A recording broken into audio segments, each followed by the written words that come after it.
Hey, what's up, guys? It's your host, Ace. Welcome to Ace at Night podcast. It's been a minute since I've done a podcast, but guys, I want you guys to bear with me while we get through today's topic. Today's topic is about Derrick Jaxn, a relationship guru. And firstly, I want to say, yes, I am judging him. I am judging everybody in this situation. I am a Christian, however, I am human. And that's what we do as people. We're not perfect and nobody is perfect. But today I am judging him and everybody that is involved in the situation. And like I said, let's move forward from there. Derrick Jaxn is known as a relationship guru. He comes off and he tells these women, you're beautiful, you're attractive, you need to know your self-worth. Also dogging out other guys who are giving everything that they need to give into a relationship. When a guy's in a relationship with a woman and he loves her and he respects her, then he needs to treat her as such. If you're dating a woman and you are pursuing her for long term and you guys are getting along together, then let that be your woman. However, if you're going to be that way and if you're going to say all these great things about what a man is and tear down what a man isn't and give out relationship advice, then I believe that you should live by those words, because now you're creating a standard for yourself. And a lot of women are hurt right now because they believed in Derrick Jaxn. Derrick Jaxn became the epitome of what a guy is supposed to be in a relationship.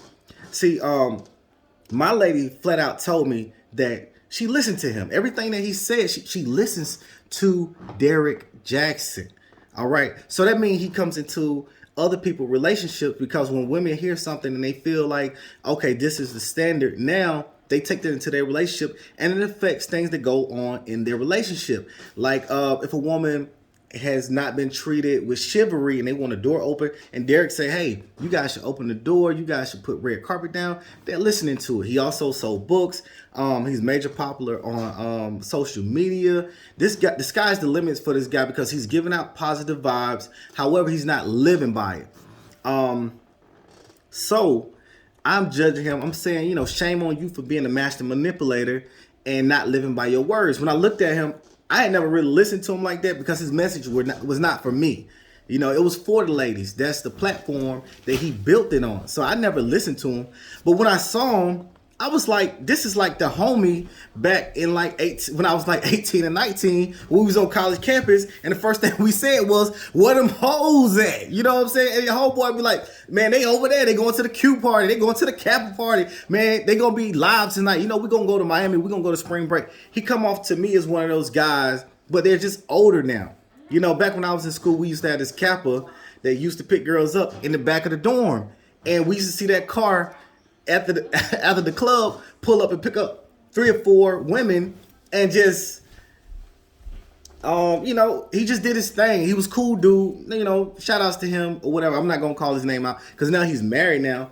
But this guy does not live a hypocritical lifestyle by telling females like, hey, you deserve this type of man, but does not give his own woman the respect that she deserves. His wife does not deserve to be embarrassed out here in the world because everybody knows what happened. It's gone viral. And it's a few parts that I do want to address to this situation. With Derrick being a master manipulator, shame on you. I hope that you pray and you get the forgiveness from your wife, your family, and that you and your wife heals from this and that you guys are able to move forward, because yes, it's going viral on social media. Yes, we are judging your life. And yes, we're going to talk about it because this is the platform that you got on, and you pretty much, you called out all the dudes out here in a relationship. You told women what to strive for. That's what you did. You chose to do that. And for some reason, you gained popularity and you pretty much hit a different height, man. Like your success level is very, very high.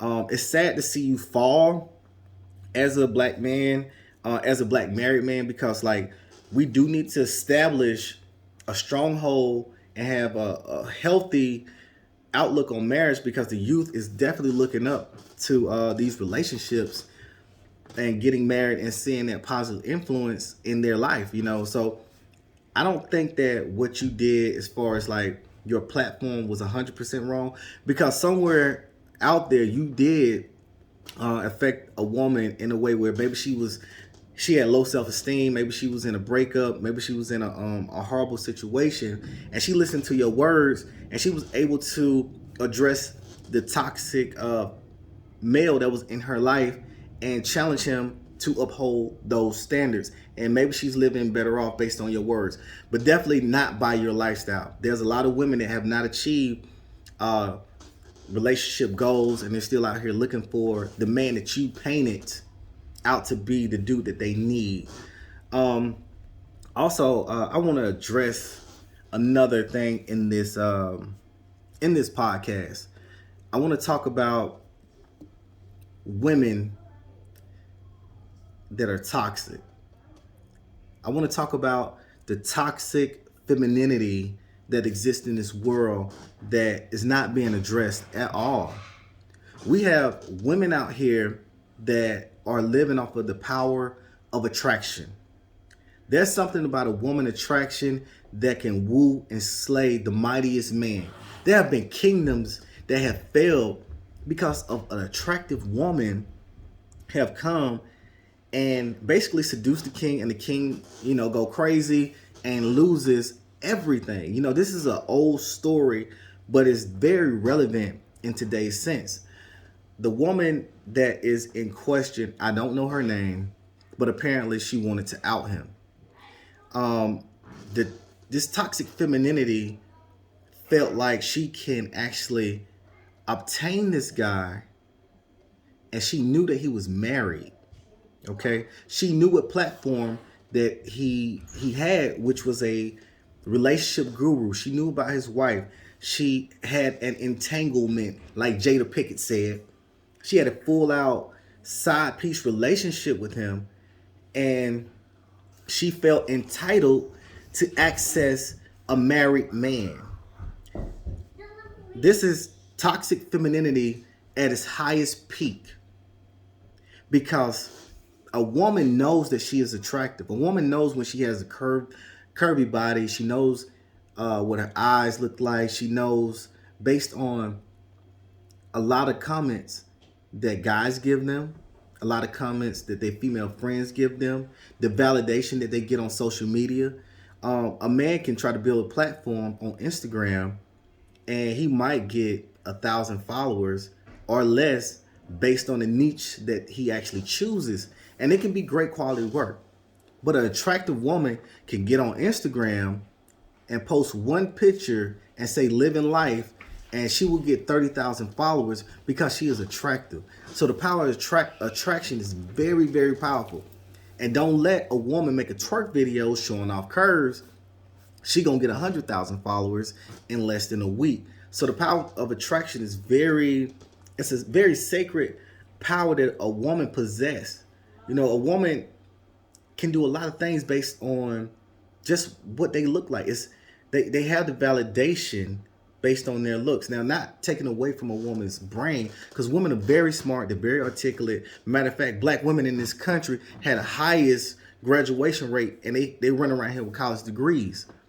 It's us as black men, we have to get our stuff together and bring more to the table. And that's what women have been asking. They're like, okay, this dude is attractive, but what else can you bring to the table? Hence the fact that women are always asking the dude, are you financially stable? Because 9 times out of 10, a woman does have a college degree. They are working towards something. This is a known statistic that black women do hold the most education in America that we know right now. So I want to talk about this Jezebel spirit, that a lot of these toxic females have. Her and him met somehow. He ended up communicating with her. She knew that he was married, and he was able to gain access to her. However, a woman chooses who she has relations with. A man don't. So she allowed this activity to go on, and then whatever happened between them, now she wants to out him. This is going to affect Derrick Jaxn's financial future, It's going to affect his family financial future. It's going to affect his reputation. It's going to be really, really hard for him to bounce back in this cancel culture that we live in. We live in a society where people say one thing and do another, and nobody wants to be held accountable for their actions. And of course, we're all going to click like. We're all going to make our comments on Twitter, Facebook, Instagram. We're going to make TikTok videos about it. And yes, we're going to judge you because, yes, this is the land of social media. Am I perfect? Nope. Pray that none of my dirt get out. But his dirt has gotten out, and we're talking about it. So back to this Jezebel spirit. This woman penetrated his life. She's affected his livelihood. And now she's going to go off, have a hot girl springtime and a hot girl summer, and meet some other guy and continue this toxic behavior and say there's no good guys in the world. I believe that Derrick Jaxn could possibly be a good guy. You know, apparently he got married and he's doing well for himself. So he put some kind of positive energy in the atmosphere, but he has made a decision that has been catastrophic to his life. It's been catastrophic to his life. So for the next person that go out here and you want to tell people about themselves and you want to give advice, if you're not living by that, don't get out here and do it. Don't get out here and say one thing and do another. Try not to be hypocritical. And if you do fall short, just know what's going to happen to you. You know, we're going to be out here. We're going to talk about it. We're going to make memes about you, and we're going to address the situation.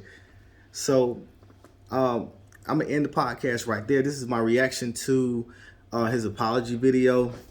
And it was some stuff I did see in the video, you know, with him rubbing her hand. I was like, why are you rubbing your wife's hand? And why does she got a bonnet on, you know? And my lady, she said that, you know, his lady seemed like she may be defeated. And there's no telling what type of pressure she's actually going through, you know. This situation can be very traumatic for his wife. Like his wife is the biggest victim in this whole situation. When the whole world finds out that a man is being unfaithful to his wife, I'm sure that she is hurt and she needs time to heal. And if this was over a year ago, to bring up old things, it opens up an old wound. You know, I know she might seem like she is healed, but I'm pretty sure this stuff is being played over and over. And it's not in the back of her head. It's in the front of her head. Like, oh my God, you know, this is the guy who I went in front of God and my family and had, you know, this whole marriage with, and we're not, you know, it's taking the turn for the worse. So, you know, to his wife, I want to pray for you. I hope that you heal from your trauma. I hope that you move forward. I'm not going to wish that you and him break up. I want you guys to stay together personally, but that's going to be on your choice. That's going to be on you. I'm not giving advice because I ain't him. But, you know, I like to see black love, and if you can get through it, you know, get through it. Maybe you guys can do some counseling and therapy or something like that. But I know that this trauma on you is going to be a lot. So I do want to say that I will keep you in my prayers and pray that you heal from your trauma. To Derrick, like I said, I am judging you, man. Also, I do want to pray for you and your healing, and I hope that you make better decisions moving forward. If you're going to continue to do relationship advice, definitely live by what you're doing moving forward. And hopefully your followers and people that were believing in you can regain your trust one day, and that you can continue giving messages that are positive, because apparently it's some kind of calling on your life, because you were able to reach so many people. So it has to be a calling on your life somewhere, and you made a decision that have led you here. I would say don't let this adversity get you down, but I will say you do need to learn from this situation. Don't continue to make the same decision and going down this path. And you know, the road to recovery is going to be based on you, your wife, and where God wants to lead you guys. And, you know, I'm going to end on that note. You guys, until next time, deuces.